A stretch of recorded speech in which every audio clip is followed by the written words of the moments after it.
Good day mga ka-Fixit! How much gas? Usapang RPM. Yan ang ibabahagi ko sa iyo ngayon in this episode of Fixit Dennis, fixing the way we drive.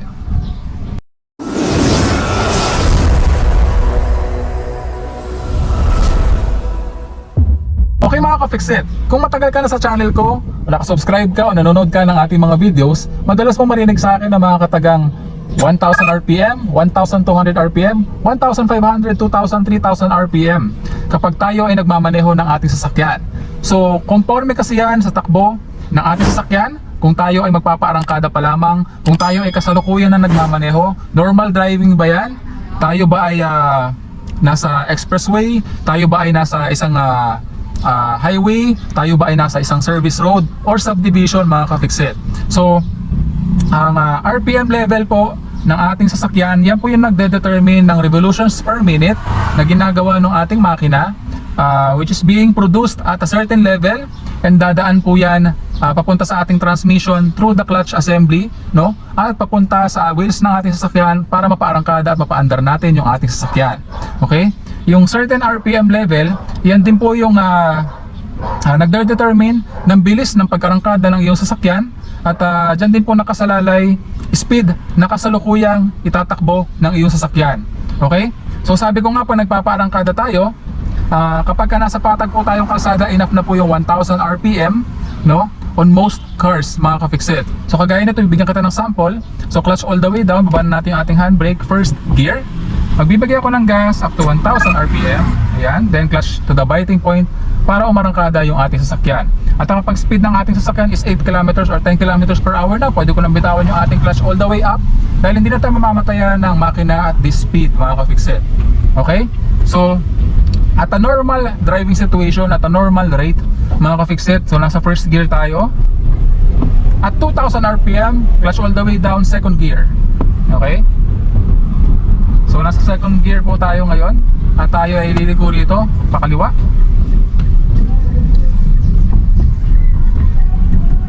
Second gear pa rin.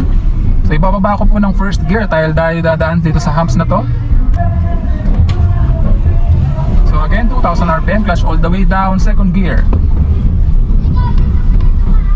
And dito 2,000 RPM ko ulit, clutch all the way down, third gear. Okay? So kapag ka normal driving situation mga ka-Fixit, kagaya nito, nasa loob tayo ng subdivision. So ang speed ng ating sasakyan ay meron pong limit. So dito kasi around 20 km per hour lang, no? Pasensya na, medyo lumalampas ako ng kaunti dahil gusto kong i-demo sa inyo na makapag-shift to third gear, no? So kaya around 2,000 RPM lamang tayo nag-shift kasi the engine of this vehicle runs smoothly and efficiently at 2,000 to 3,000 RPM. So nasa eco mode tayo dun sa range ng RPM na yon. So anything above that 3,000 pataas na RPM, medyo ano na po yon, hindi na po yon economical, no? Sobrang RPM na po yung binibigay natin sa ating makina. So mas malakas po siyang kumukonsumo ng gas, unlike kung mag-shift tayo around 2,000 to 3,000 RPM. So kapag ka normal driving situation, hindi naman po tayo nagmamadali. Ang normal shifting pattern ko, kapag ka umabot na po tayo ng 2,000 to 3,000 RPM range, doon ako nag-shift, no? So second gear, kapag ka 2,000 to 3,000 RPM range na, third gear, 2,000 to 3,000 RPM na fourth gear, 2,000 to 3,000 RPM na fifth gear. So kapag ka ganong pattern po tayo, or at that range tayo nag-shift, nasa eco mode po tayo, or mas efficient po yung ating sasakyan, mas nakakatipid po tayo sa gasolina and diesel. So this would be effective on most cars, especially sa mga ganitong klase ng sasakyan at sa mga sedan na ganito yung kapareho ko ng makina. Sa mga hindi po nakakalam, ang dinadrive ko po is sa Mitsubishi Mirage GLX model na hatchback, no? 3-cylinder po ito pero 1.2, no? 1,200cc. So doon sa mga mas malalaki ang makina, baka medyo maiba po yung RPM range para po dun sa inyong sasakyan. Pero dito sa sasakyan na to, yun nga, binanggit ko sa inyo, 2,000 to 3,000 RPM. So kapag ka nagpapaarangkada naman tayo, kanina napansin nyo, nagpaarangkada ako ng sasakyan at 1,000 RPM kasi patag po yung kalsada.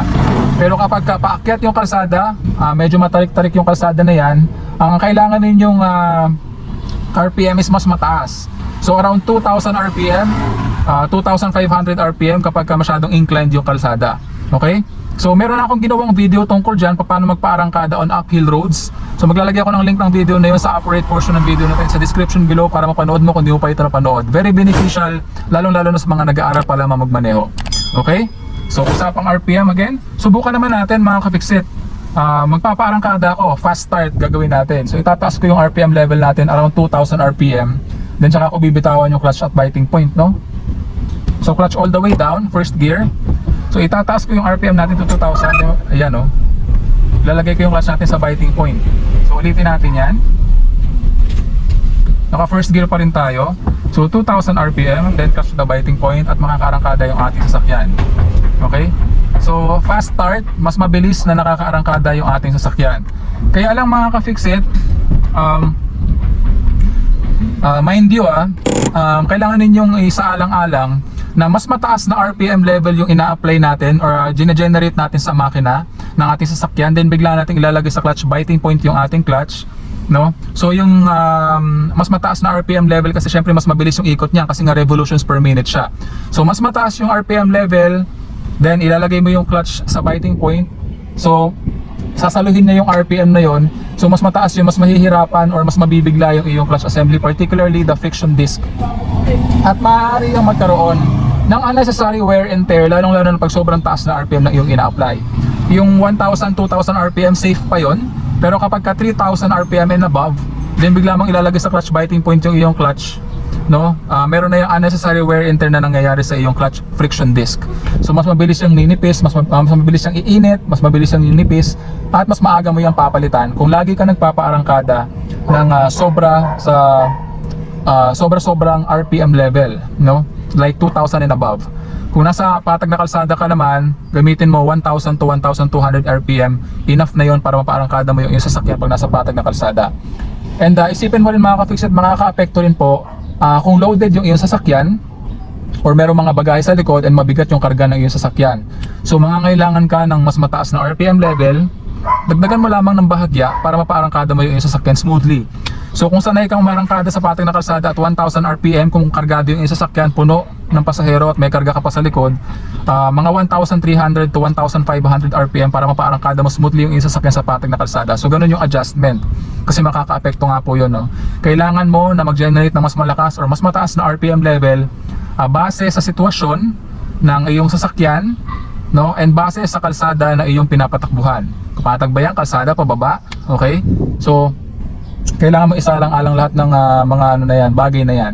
Pero huwag kang mag-aalala, hindi ito masyadong maraming isipin, no? As time goes by, as you gain more knowledge, as you gain more experience, you will be able to figure out kung paano mo ito gagawin, no? Minsan di mo na kailangang isipin, magiging automatic reflex na ng iyong katawan, magiging automatic muscle movement ng iyong katawan base sa calculation na ginagawa ng iyong isip. Okay mga ka-fixit? So continue practicing para magagawa mo ito lahat ng maayos. Okay? So magdadrive through ako dito, gagawin ulit natin yan. Ito mapaparangkada ako from standstill, clutch all the way down, first gear, 1,000 RPM, then clutch to the biting point para umarangkada yung ating sasakyan. Pupunta ako sa medyo pababa, no? Na kalsada at saka medyo pataas. So dito tayo, medyo masikip. Ayan, second gear, 2,000 RPM, second gear.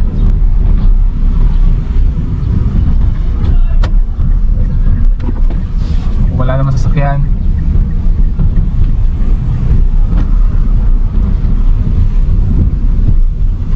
Clutch all the way down, first gear ulit tayo, through the humps. Yan, 2,000 RPM, second gear.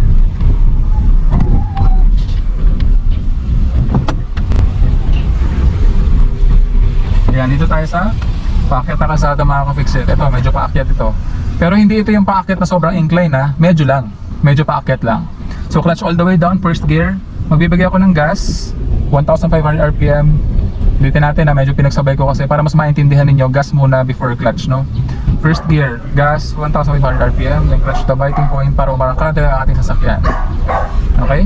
Ulitin natin yan kasi medyo napasobra ako ng 2,000 RPM. So clutch all the way down, first gear, 1,500 RPM, then clutch the biting point para umarangkada yung ating sasakyan. So pwede rin naman 2,000 RPM, wala namang problema. Okay? Kaya ulitin natin ha. Clutch all the way down, first gear, 2,000 RPM. Then touch the biting point, arangkada yung ating sasakyan. Pwede ko nang bitawan dahil yung takbo natin sa sasakyan is 10 kilometers and above na. Hindi na tayo mamamatay ng makina at that speed.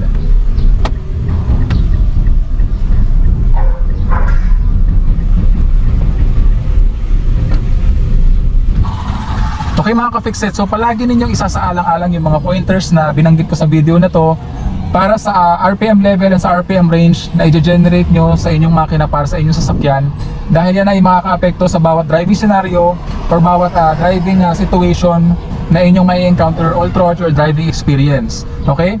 So may tamang RPM level po sa bawat driving situation and bawat driving scenario, so tatandaan po ninyo yan. And yung mga factors to consider na binanggit ko, isipin nyo rin po yan mga ka-fixit. Okay mga ka-fixit, so I do hope na sana nakatulong sa iyo itong video na to at nagustuhan mo itong video na to. So kung hindi ka pa subscriber ng channel ko, please consider subscribing, please like, leave a comment and share my videos para makatulong din po sa iba. And I would like to end this video by saying, palaging tatandaan na walang sino man ang pinanganak na magaling. Kailangan natin ng sapat na panahon at pagsasanay upang maging magaling tayo sa anumang bagay. So kita-kits po ulit tayo sa susunod na episode ng Fix It Dennis, Fixing the Way We Drive. Again, thank you for watching. Hanggang sa muli, paalam!